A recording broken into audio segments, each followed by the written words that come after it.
Hiram Edson era um fazendeiro e um cristão devoto que viveu na cidade de Port Gibson, Nova York, no século XIX.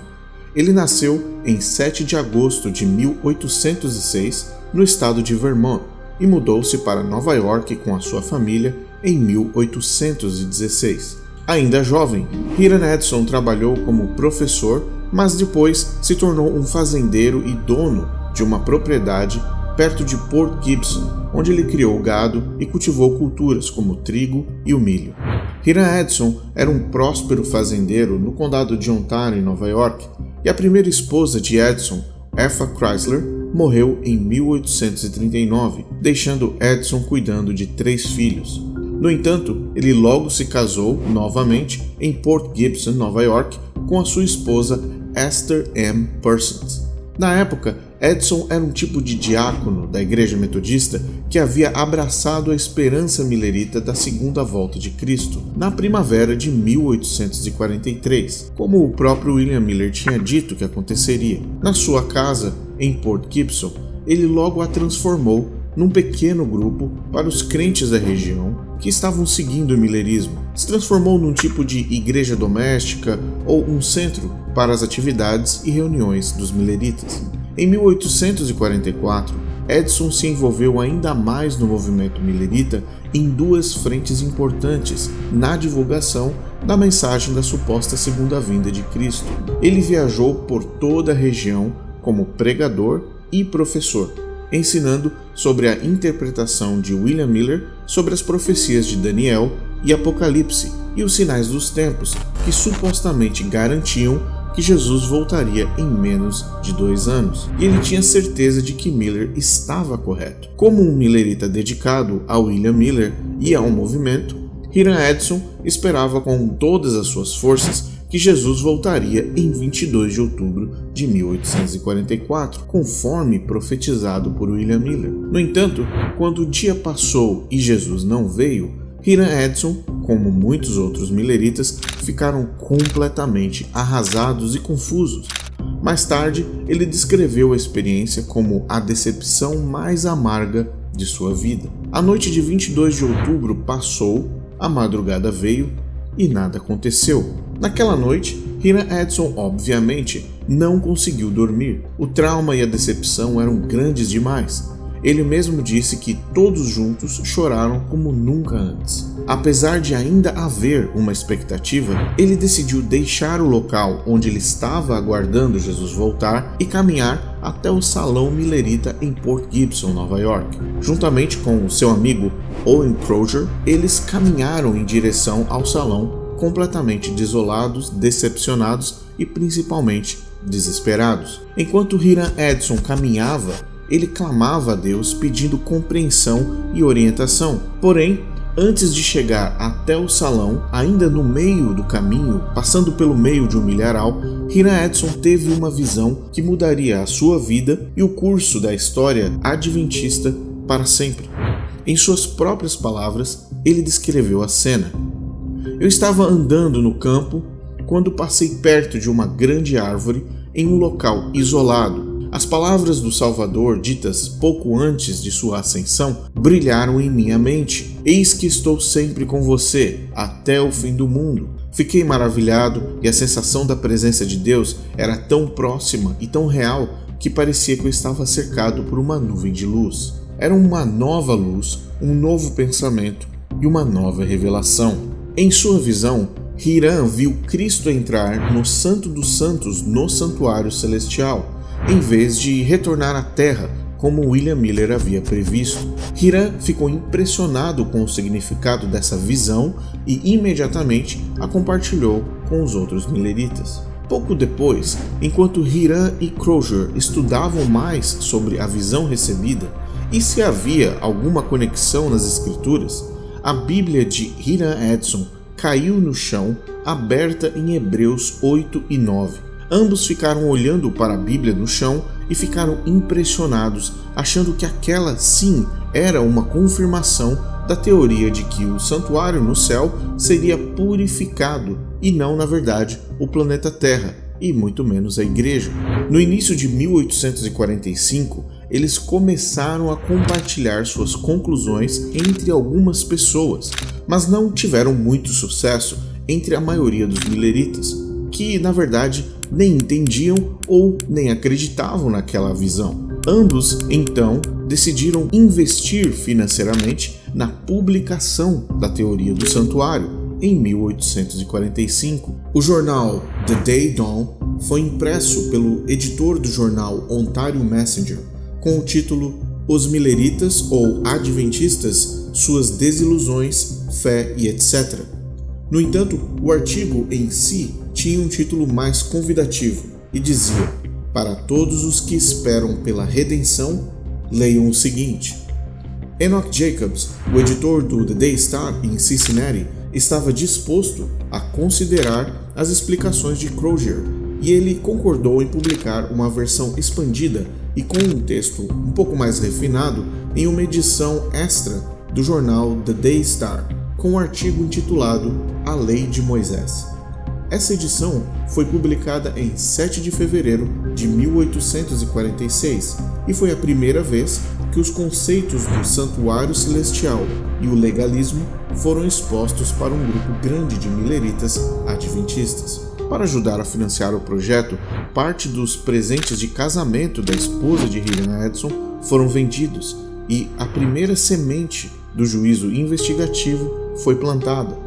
Mas eles não sabiam e nem faziam ideia no que tudo isso se transformaria.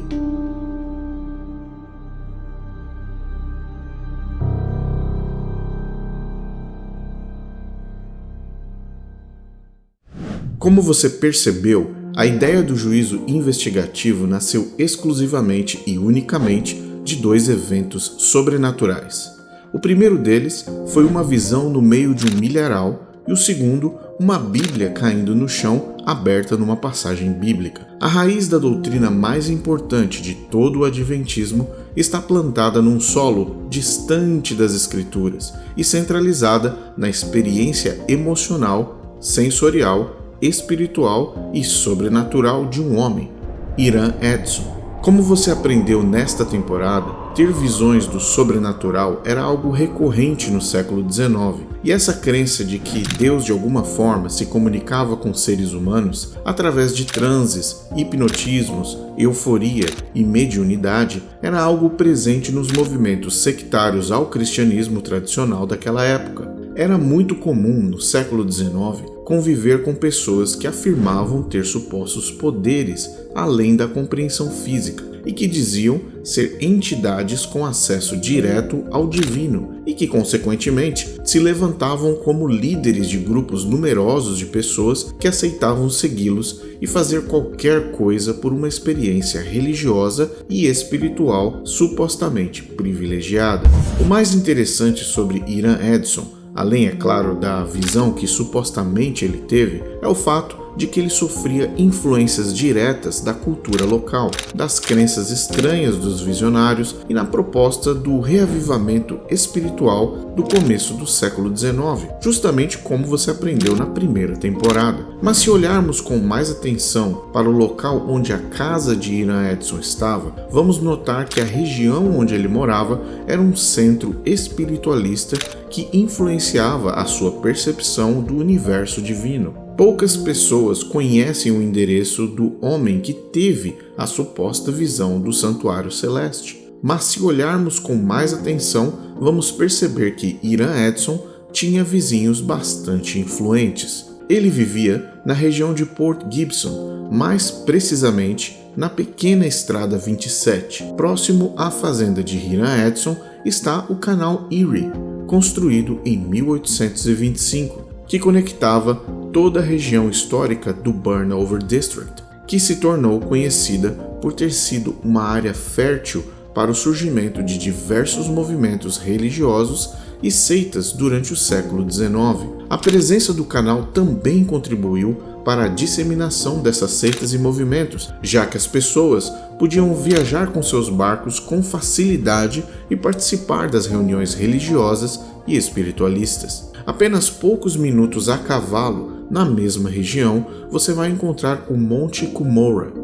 O Monte Cumorah é um lugar importante para os membros da Igreja de Jesus Cristo dos Santos dos Últimos Dias, ou mais conhecidos como Mormons, porque eles acreditam ser o lugar onde o profeta Moroni escondeu as placas de ouro contendo o registro dos antigos povos americanos, que Joseph Smith, o profeta Mormon, mais tarde traduziu para o livro de Mormon. Além disso, acredita-se que o anjo Moroni, que é o filho de Mormon, visitou Joseph Smith no Monte Cumorah para dar as instruções de como encontrar as placas de ouro. Um pouco mais acima do mapa, do outro lado do canal, você vai notar a presença de uma pequena cabana. Ali moravam as irmãs Fox. Margaret, Leah e Catherine eram 3 irmãs que se tornaram famosas por afirmarem ter se comunicado com espíritos e terem iniciado o movimento espírita moderno. Por fim, se você olhar mais abaixo, você vai encontrar a pequena vila de Palmyra. Lá era a cidade natal de Tiago White, que também convivia nessa região. Portanto, num raio de distância bem próximo, você consegue visualizar com facilidade que na mesma época, na mesma região e envolvidos nas mesmas práticas religiosas muito parecidas, estava um grupo de vizinhos que afirmavam ter visões, que falavam com Deus diretamente, que se comunicavam com seres do universo espiritual, com os espíritos dos mortos, anjos, profetas, ancestrais e supostos deuses de outros planetas. A região do Burnover District era um solo fértil para os movimentos como este e a população que vivia por lá se conectou imediatamente com essas crenças e práticas. Ira Edson era apenas mais um em meio a essa nuvem de confusão, incorporação e fé.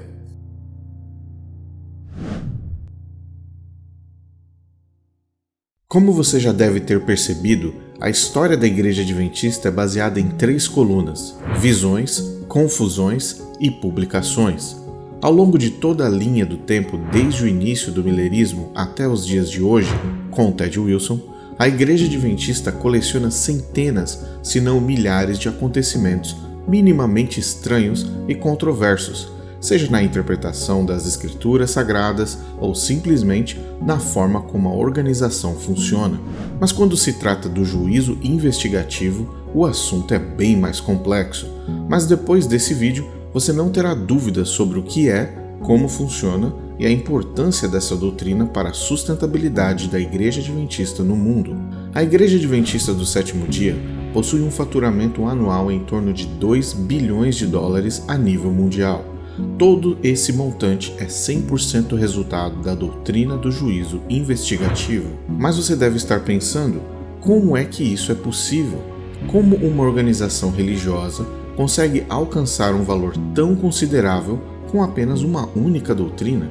Para você entender de forma completa, é necessário que a doutrina do juízo investigativo seja analisada com um olhar histórico e estratégico, pois foi exatamente assim que essa crença foi criada.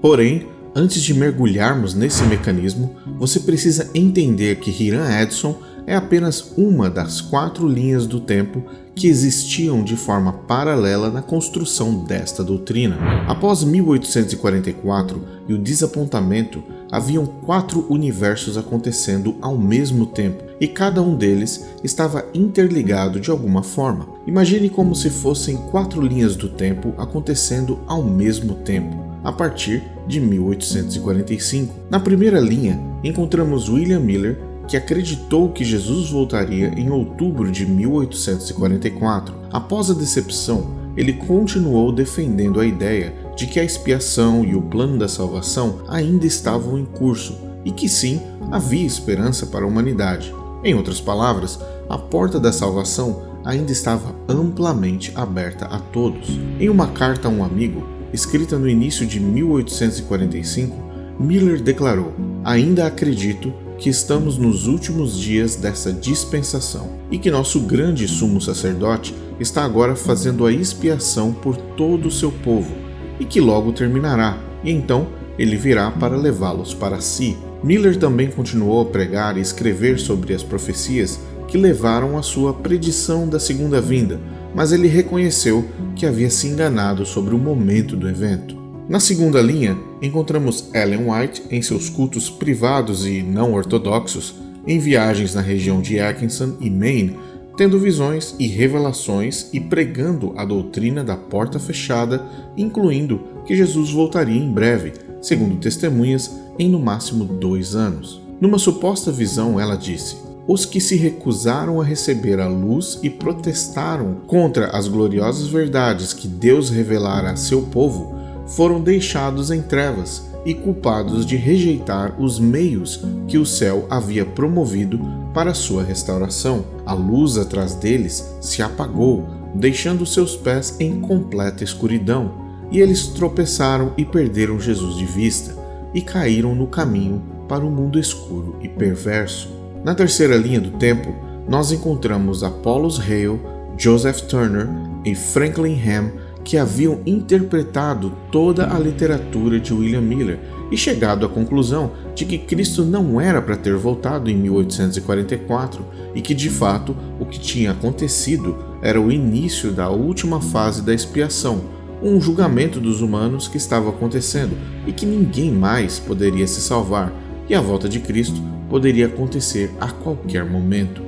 Ele publicou um artigo de 4 páginas no The Advent Mirror, de janeiro de 1845, que em resumo apresentava a seguinte pergunta: mesmo que a porta da graça esteja fechada, ainda há algo que possamos fazer pelos outros? Talvez, mais realisticamente, não há mais o que fazer ou o que possamos fazer. É improvável que os pecadores possam ser convertidos depois que a porta foi fechada. Embora algumas mudanças possam parecer conversões, tentar converter as massas neste momento seria tão inútil quanto os israelitas tentando converter os egípcios quando eles estavam presos no Mar Vermelho. Estaríamos perdendo nosso tempo e nos colocando em perigo. Na quarta linha, nós temos Hiram Edson e Crozier quebrando a cabeça e tentando entender a visão do milharal e seu suposto significado após o desapontamento de 22 de outubro.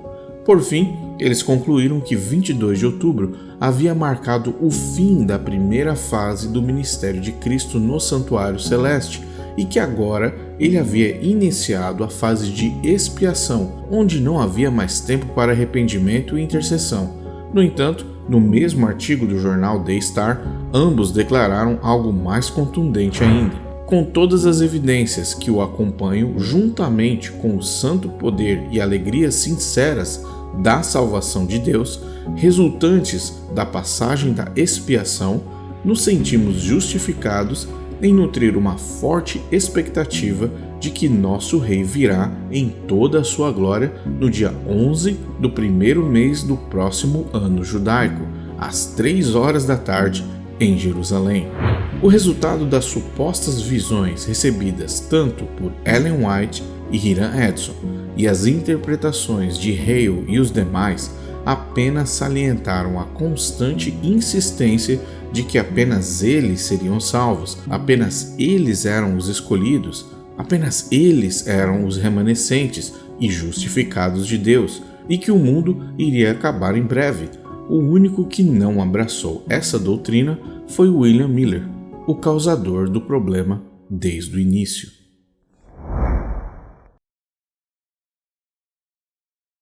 O ano de 1845 avançava e todas essas frentes de liderança se fortaleciam cada vez mais graças às crenças que mencionamos no segmento anterior. No entanto, essa corrida de cavalos começava a entrar em sua reta final, onde muitas das crenças que eram pregadas se tornaram mais fortes ou completamente obsoletas, como as novas datas da volta de Cristo. No entanto, algo estranho começou a acontecer dentro do novo adventismo que iria determinar a relevância de Hiram Edson, a importância de sua visão no milharal e sua sobrevivência no movimento.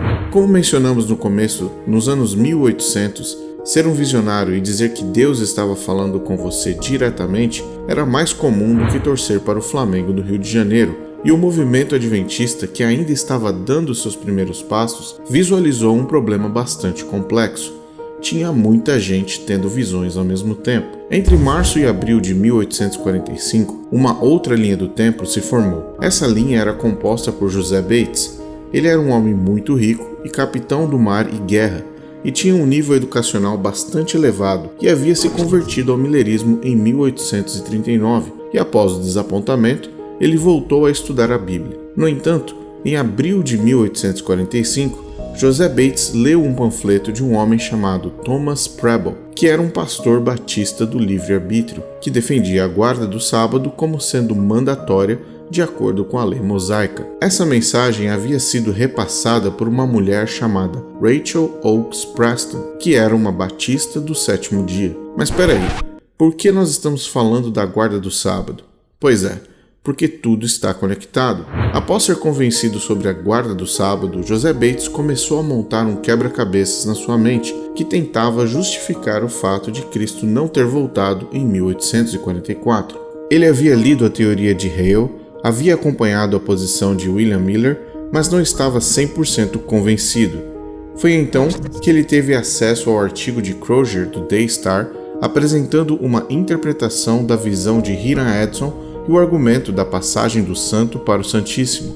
Logo no início de 1846, José Bates viajou para se encontrar com Hiram Edson e Crozier, e foi então que ele encontrou a peça que estava faltando. As 5 linhas do tempo se encontraram na Primavera Americana de 1846, formando a primeira estrutura doutrinária do juízo investigativo, composta por 5 peças: a visão da passagem de Cristo do Santo para o Santíssimo, o início do julgamento, o fechamento da Porta da Graça, o período de 7 anos da expiação, a guarda do sábado e a volta de Cristo no outono de 1851. Esse era o kit do juízo investigativo versão 1.0, e ele se tornaria o carro-chefe do movimento adventista. No entanto, como eu disse anteriormente, existiam muitos visionários e visionárias viajando pela cidade e se apresentando como mensageiros de Deus. Tiago White e Ellen White já haviam conseguido se livrar de vários concorrentes da região do Maine, porém, Hiram Edson era o visionário que eles não poderiam descartar facilmente, pois ele era o responsável pela visão mais importante que estruturava toda a doutrina do juízo. Após a publicação da visão e interpretação em 7 de fevereiro de 1846 no jornal The Daystar, Ellen White imediatamente visualizou a solução com relação ao visionário concorrente, Hiram Edson. Ellen White disse que Deus havia revelado a ela mais de um ano antes a verdadeira luz sobre o santuário e que isso havia sido dado a Crozier, que escreveu o artigo, e não Hiram Edson, a pessoa que de fato havia recebido a visão, automaticamente alegando que Deus se referia a Crozier e não a Hiram Edson. Ela escreveu: "O Senhor me mostrou em visão há mais de um ano que o irmão Crozier tinha a verdadeira luz sobre a purificação do santuário e que era a sua vontade que o irmão Crozier escrevesse a visão que ele nos deu no Daystar Extra de 7 de fevereiro de 1846. Sinto-me totalmente autorizada pelo Senhor a recomendar esse artigo a todos os santos." Com esse movimento estratégico, mediúnico, visionário e autorizador, Ellen White isolou Hiram Edson, publicando que Deus havia autorizado ela a recomendar o artigo como sendo a palavra final sobre a interpretação do santuário. A partir desse dia, o nome de Hiram Edson, incluindo sua visão, passaram a sofrer mudanças com o objetivo de impedir que ele surgisse como um novo mensageiro de Deus, colocando em risco a autoridade de Ellen White.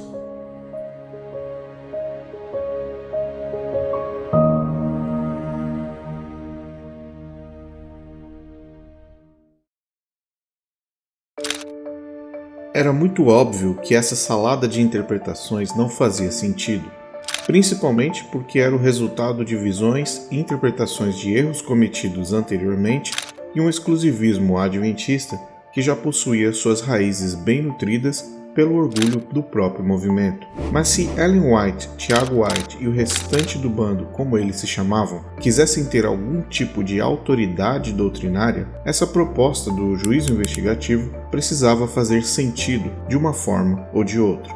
O resumo da doutrina era o seguinte: Cristo subiu aos céus após a ressurreição e se encontrou com o Pai, sentando-se à direita dele, iniciando o trabalho intercessório sobre a humanidade até o ano de 1844. Esse período entre a chegada de Cristo no céu e o ano de 1844 representavam a parábola das 10 virgens, onde todas tinham o óleo nas lâmpadas e estavam prontas para entrar no casamento com o noivo. Após 1844, o noivo chega, representado por Cristo, porém, ao invés de voltar à Terra em 22 de outubro, como William Miller tinha pensado, Cristo, o noivo, passa do lugar santo do santuário, simbolizado pelo lado de fora da festa, para o Santíssimo, simbolizado pelo lado de dentro da festa do casamento. Após passar de um lugar para o outro, ele fecha a porta e bloqueia o acesso ao Santíssimo, exatamente como o noivo da parábola das 10 virgens fez, deixando para fora as virgens com as lâmpadas apagadas. Seguindo a mesma lógica da parábola, ao passar para o lugar santíssimo do santuário, Cristo, o noivo, leva consigo aqueles que estavam com as lâmpadas acesas, ou em outras palavras, aqueles que aceitaram a mensagem de William Miller, representada pela luz das lâmpadas. Todos aqueles que rejeitaram William Miller ficaram para fora, perdidos para sempre, exatamente como as virgens que não tinham óleo nas lâmpadas. Agora, Cristo, dentro do lugar santíssimo, iria iniciar um tipo de juízo investigativo sobre toda a humanidade, perdidos e salvos, e após o término desse período, ele então voltaria ao planeta Terra. Enquanto isso, o sábado, o 7º dia da semana do calendário gregoriano, seria o selo identificador entre aqueles fiéis a Deus e o diferenciador durante o julgamento que supostamente estava em curso no céu. Portanto, guardar o sábado era o sinal real daqueles que seguiam os mandamentos de Deus da forma correta. Por fim, a teoria de que esse período de expiação duraria 7 anos e que no final Cristo voltaria em 1851. E essa foi a razão pela qual Cristo não tinha voltado em 22 de outubro de 1844. Realizar um malabarismo bíblico para explicar essa doutrina não era uma missão fácil, e muito menos para um grupo de pessoas que não tinha experiência em estudos aprofundados da Bíblia, não eram teólogos e nem faziam parte da academia. E o desafio de conectar a Bíblia nessa doutrina começou a ficar evidente com o passar do tempo. Ellen White, Tiago White, Crozier, Hiram Edson, entre outros, começaram a estudar diariamente por horas e horas, varando a madrugada, tentando ligar os pontos, porém sem sucesso. Veja o que Ellen White disse. Encontrei-me com eles, estudamos e oramos fervorosamente. Muitas vezes ficávamos juntos até tarde da noite e às vezes a noite toda, orando por luz e entendimento e estudando a palavra. Vez após vez, esses irmãos se reuniam para estudar a Bíblia a fim de conhecer seu significado e estar preparados para ensiná-la com poder, até o ponto em que chegavam no limite durante os estudos e diziam: não podemos fazer mais nada. Era nessa hora que o Espírito do Senhor vinha sobre mim e eu era arrebatada em visão, e uma explicação clara das passagens que estávamos estudando era dada a mim como instrução sobre como deveríamos trabalhar e ensinar com eficiência. Assim, foi concedida luz que nos ajudou a compreender as Escrituras a respeito de Cristo, sua missão e o seu sacerdócio. Veja outra declaração de Ellen White. Durante todo esse tempo, eu não conseguia entender o raciocínio dos irmãos. Minha mente estava travada, por assim dizer, e eu não conseguia compreender o significado das Escrituras que estávamos estudando. Essa foi uma das maiores tristezas da minha vida. Eu estava nessa condição de espírito até que todos os pontos principais de nossa fé fossem esclarecidos em nossa mente e em harmonia com a palavra de Deus. Os irmãos sabiam que, quando eu não estava em visão, eu não podia entender esses assuntos, e eles aceitaram isso como sendo uma luz direta do céu às revelações que foram dadas. Como você percebeu, a doutrina do juízo investigativo é o fruto direto de visões que supostamente aconteceram no decorrer de mais de 600 dias, desde Hiram Edson no milharal até dezenas de visões que Ellen White precisou ter para tentar dar sentido ao conjunto de teorias e interpretações vindas de diversas pessoas. Existe um ditado popular que diz: aquilo que começa errado, termina errado. Esse seria o slogan principal de uma doutrina que nunca foi baseada na Bíblia, ou pelo menos na interpretação correta da palavra de Deus, mas sim baseada em visões que, além de reforçarem o erro, passaram a enganar muitos corações. Por fim, José Bates, que havia trazido consigo a crença da guarda do sábado diretamente da doutrina escrita dos batistas do sétimo dia, só viu sua proposta realmente ser implementada a partir de 1847, graças novamente a uma visão que Ellen White teve sobre o sábado, o que indica mais uma vez que a dependência doutrinária adventista estava ligada aos momentos sobrenaturais de uma visionária victoriana. Ellen White relata que, em visão, Deus a levou até a Cidade Santa e mostrou para ela a Arca do Concerto dentro do lugar santíssimo onde Jesus estava. É claro que a descrição de tudo o que ela viu não difere do santuário mosaico. No entanto, nessa visão, as tábuas da lei receberam um tratamento especial, porque entre todos os mandamentos, o quarto, que fala sobre a guarda do sábado, brilhava mais do que todos os outros.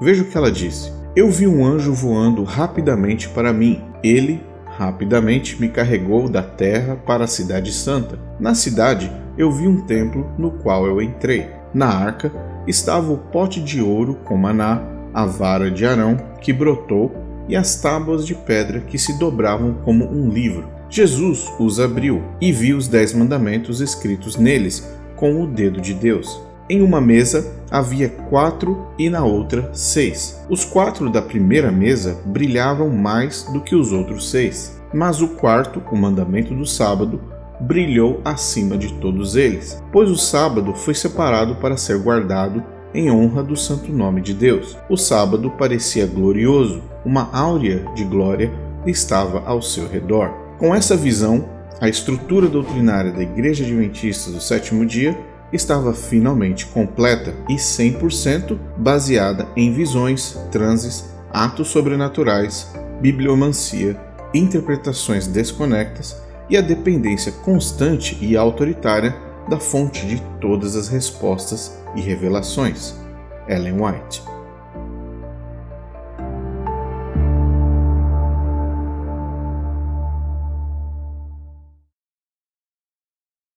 Eu quero convidar você, adventista do sétimo dia ou não, evangélico cristão ou não, a se perguntar qual o benefício a doutrina do juízo investigativo traz para nós seres humanos. Quais são as boas novas de esperança, amor em Cristo, fé e graça, características do Evangelho de Jesus, que eu e você, individualmente, ou sua família, amigos e queridos, podem levar dessa doutrina?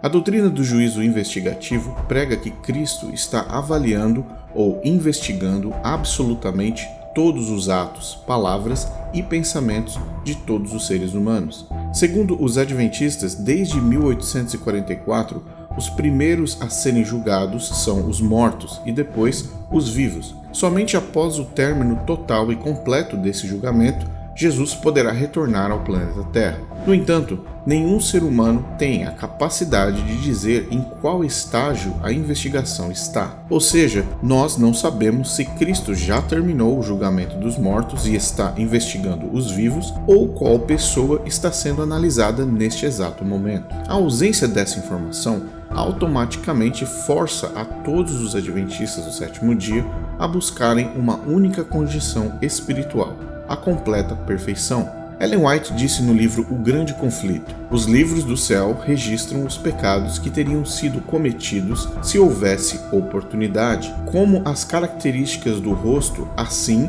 as características de cada personagem individual são transferidas para o livro dos céus.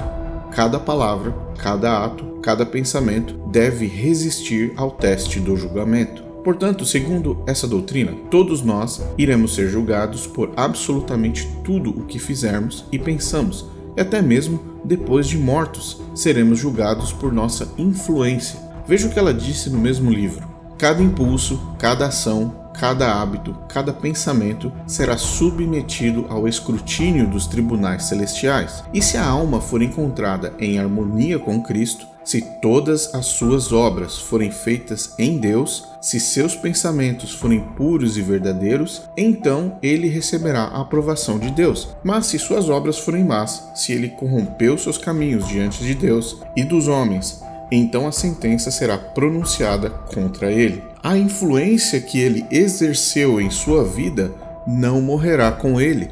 Ela continuará a afetar outros para o bem ou para o mal e será revelada no julgamento. O Grande Conflito, página 482. Portanto, no Adventismo do sétimo dia, o perfeccionismo é a palavra-chave quando se trata da doutrina fundamental da Igreja. Agora vamos a alguns exemplos práticos para que você, seu cônjuge, seus filhos, amigos e familiares possam compreender a dinâmica dessa doutrina na vida real. Vamos supor que seu nome irá passar em investigação hoje. O anjo irá abrir seu livro celestial pessoal, onde estão todos os registros, os atos bons e ruins da sua vida, incluindo pensamentos e palavras. Absolutamente tudo será analisado. A forma mais prática de evitar essa condenação é não pecar, ou se pecar, pedir perdão imediatamente. Esse sistema parece bem simples, mas possui implicações muito sérias. Vamos a alguns cenários. Esse é o José.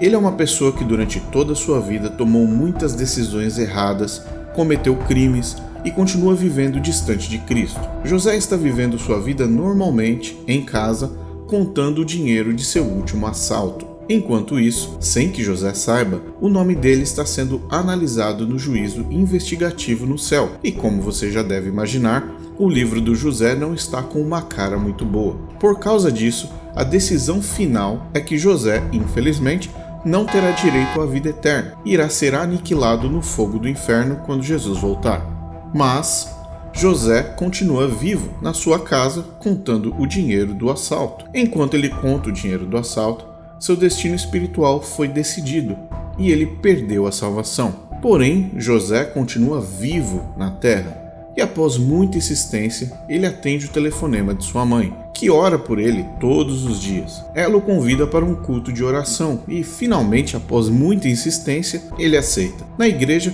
junto com sua mãe, e ouvindo a mensagem pregada naquela noite, José decide aceitar Cristo como seu Salvador. Se ajoelha e pede perdão pelos pecados cometidos. E apesar do seu histórico, ele toma a decisão de recomeçar com Cristo. Sim, provavelmente você deve estar se perguntando, e agora? Há menos de 2 dias, enquanto José contava o dinheiro, o nome dele passou pelo suposto juízo investigativo, mas agora ele decidiu mudar de vida e aceitar Cristo através da influência da sua mãe. Segundo a doutrina do juízo investigativo, José, mesmo aceitando o sacrifício de Cristo na cruz, mesmo entregando a sua vida ao Senhor Jesus, o destino dele já está consumado, porque ele continuou vivo após o julgamento. José é agora um homem perdido espiritualmente, mas vivo com Cristo, e não há nada que ele possa fazer para alterar isso. Outro exemplo, essa é Maria. Ela sempre foi uma excelente cristã, esposa, mãe e filha, sempre se dedicou na igreja, sempre seguiu o exemplo de Cristo e os conselhos do Evangelho. Um dia, enquanto ela cuidava do seu lar, preparando uma deliciosa refeição para sua família, o livro de Maria foi aberto no céu durante o suposto juízo investigativo. Maria não sabe que esse evento celestial está ocorrendo, portanto, ela continua focada em preparar a melhor refeição para o seu marido e filhos. A vida dela é analisada de cima a baixo, em todos os momentos. Maria foi encontrada perfeita, sem nenhum traço de atos pendentes e não perdoados. Após analisar os últimos atos de Maria, o anjo fecha o livro dela e Cristo então proclama a salvação de Maria. Ela agora está salva e poderá viver eternamente ao lado de Cristo no céu. Porém, enquanto ela verificava a torta que ainda estava no forno, Maria recebe uma ligação. É um policial na linha dizendo que o marido e os filhos sofreram um acidente fatal. Maria se senta no chão, desolada e desesperada. Ela havia acabado de perder toda a sua família. O luto e a dor da perda mexeu com Maria e, infelizmente, aos poucos, ela se distanciou de Deus, de Cristo. A dor que ela sentia era muito maior do que as forças espirituais de retornar para os braços de Jesus. A depressão se aprofundou, e ela literalmente se desligou de Deus a ponto de nunca mais voltar. A dor da perda e as cicatrizes emocionais fizeram com que ela soltasse da mão do Criador. Mas você deve estar se perguntando, e agora? Maria foi declarada salva e justa por Cristo durante o juízo investigativo diante de todo o universo e dos anjos. Ela continuou viva após a salvação e agora tudo o que ela viveu após aquela noite influenciaram Maria a tomar uma outra direção. Hoje, segundo o juízo investigativo, Maria é uma mulher salva, mas distante de Cristo e distante do Criador. Por último, vamos analisar o caso do João.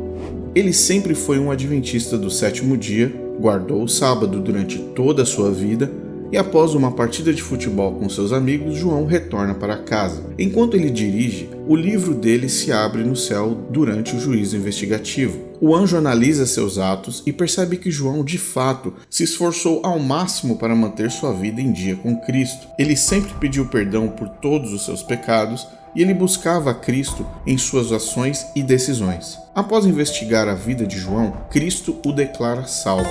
João não faz a menor ideia de que ele agora é um homem salvo e terá acesso à vida eterna com Cristo. Porém, João continua vivo. Alguns anos depois, segundo a crença adventista, um decreto dominical mundial é estabelecido para todos os povos do planeta, e por essa razão, domingo será o dia oficial de culto para todas as religiões que existem. No entanto, se João não aderir ao decreto dominical, que envolve a compra e venda de produtos e acesso ao sistema monetário, ele ficará sem dinheiro em poucos meses, o que irá impactar diretamente a compra de remédios e medicamentos para o seu filho mais novo, que ainda precisa constantemente estar conectado a um cilindro de oxigênio provido pelo governo. Ao olhar para toda a situação, a falta de recursos e a vida do próprio filho em risco, João decide aderir ao decreto dominical e garantir o abastecimento de oxigênio, com emprego e alimentação para sua família. Conscientemente, João negou o sábado, conhecido na Igreja Adventista como sendo o selo de Deus, e agora, segundo o juízo investigativo, João é um homem salvo, mas que negou o selo sabático. José, o ex-bandido, está perdido, mas vive agora em comunhão com Cristo. Maria, que tinha uma relação forte com Deus, está salva, mas hoje se tornou agnóstica. João, um adventista salvo, mas que aceitou o decreto dominical para salvar a sua família. Rodrigo Silva, Leandro Quadros, Ezequiel Gomes, Arilton de Oliveira, Arautos do Rei e pastores adventistas ao redor de todo o Brasil acreditam na doutrina do juízo investigativo, pregam e divulgam essa interpretação do julgamento divino, nascida e estabelecida única e exclusivamente com base em eventos sobrenaturais que ocorreram nas mentes de Hiram Edson e Ellen White.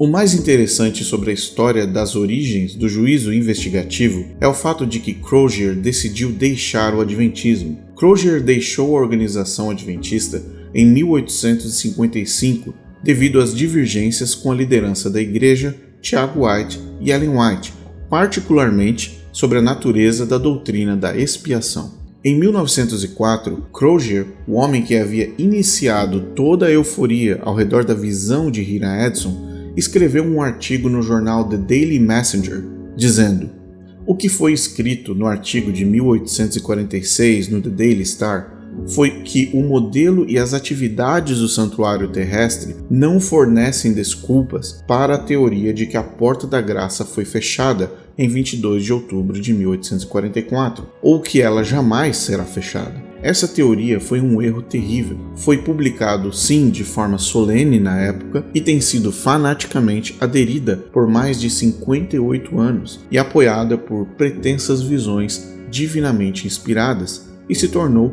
a pedra angular de uma das mais fortes seitas adventistas. Em outro artigo, Crozier escreveu: o objetivo do artigo do santuário era apoiar a teoria de que a porta da graça estava fechada, uma teoria que eu e quase todos os adventistas que adotaram a mensagem de William Miller sustentamos de 1844 a 1848. Sim, eu sei que Ellen Harmon, agora a Sra. White, sustentava aquela teoria da porta da graça fechada naquela época. Crozier deixou o adventismo e foi imediatamente substituído por um jovem estudioso da Bíblia chamado J. N. Andrews, que se tornaria o teólogo autorizado a explicar a doutrina do santuário após a saída de Crozier. Andrews fez uma viagem de mais de 900 quilômetros com Hiram Edson. Ele absorveu tudo o que poderia sobre a visão e a interpretação do santuário, mas se manteve em silêncio e nunca argumentou o santuário utilizando a visão de Hiram Edson. Suas respostas às críticas óbvias a essa doutrina não reivindicam nenhuma visão sobrenatural para dar base ao juízo investigativo. Hiram Edson foi mantido por perto pelo grupo de adventistas para que os líderes o tivessem sob controle. Hiram Edson percebeu que Ellen White era a autoridade no adventismo e decidiu jogar o jogo a ponto dele mesmo alterar pontos importantes da sua visão ao longo do período em que esteve servindo à organização, justamente para favorecer as doutrinas que haviam sido desenvolvidas com base na visão que ele supostamente teve. Na literatura adventista, entre os anos de 1845 e 1852, apenas Crozier recebeu crédito pela estrutura da doutrina do santuário. Hiram Edson apareceu apenas como um contribuidor financeiro para a publicação de Crozier, e não foi sequer mencionado como o visionário iniciador. Os fundadores adventistas esconderam Hiram Edson do público até 1892. A visão de Edson nunca foi mencionada em nenhum artigo de jornal até esse ano, o que deu tempo suficiente para que Ellen White pudesse se sentar na cadeira oficial de visionária da organização. O próprio Edson, que publicou artigos e panfletos apoiando essa doutrina, em nenhum lugar mencionou a própria visão, o que revela uma característica de comportamento bastante estranha e questionável. Ele relatou várias experiências sobrenaturais em suas cartas enviadas ao jornal The Present Truth em dezembro de 1849, sem referência, porém, à mais importante de todas, a visão do milharal. A ele foram dados cargos nos jornais da organização como um suposto editor. No entanto, ao longo de quase 20 anos servindo a Igreja Adventista do Sétimo Dia, Hiram Edson, o visionário responsável pelo começo de toda a doutrina confusa, foi jogado de canto até a sua morte, para evitar que novas visões que ele continuou tendo surgissem e viessem a público.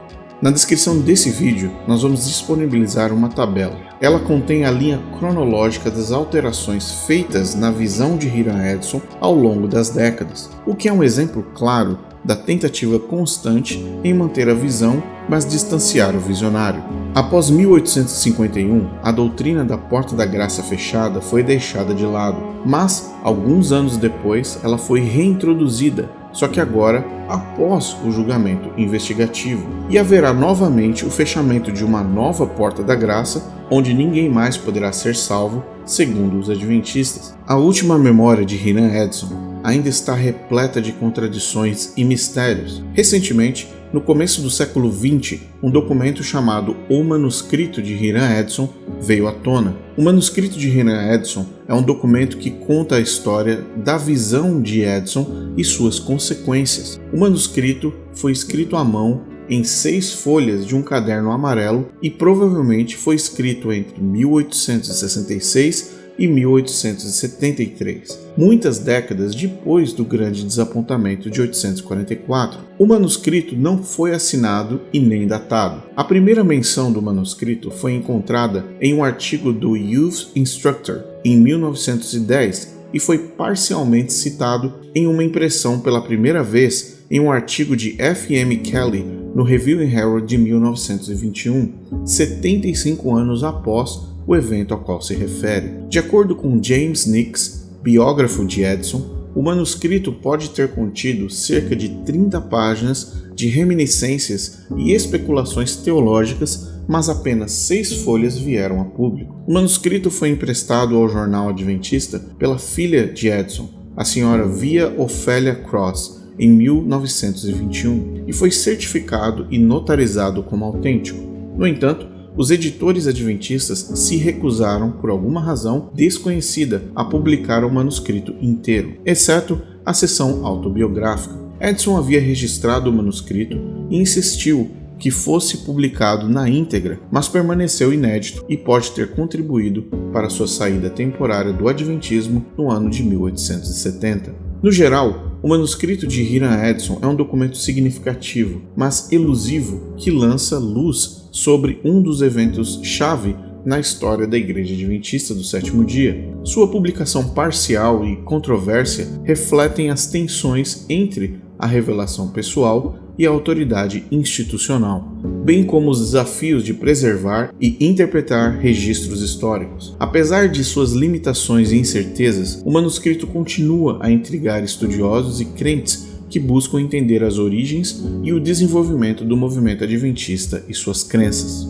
Na Igreja Adventista, a incerteza, a dúvida e a condição de completo desconhecimento sobre o dia do seu julgamento, incluindo a crença de que o sábado é necessário para a salvação, nunca poderá ser negado, faz com que milhões de pessoas permaneçam no Adventismo buscando um perfeccionismo inalcançável, como o jovem rico que procurou Jesus. Milhares de pessoas vivem no Adventismo com medo de já estarem perdidas. Funerais de Adventistas do Sétimo Dia são repletos de dor, pela perda da pessoa querida, mas também pela completa incerteza de que aquela pessoa, naquele caixão, estará no céu com Cristo. O juízo investigativo é uma das doutrinas mais dominantes em todas as religiões, porque além de não entregar boas novas, te deixa sozinho e distante da graça de Cristo. Lembre-se do que Ellen White disse: cada palavra, cada ato, cada pensamento deve resistir ao teste do julgamento.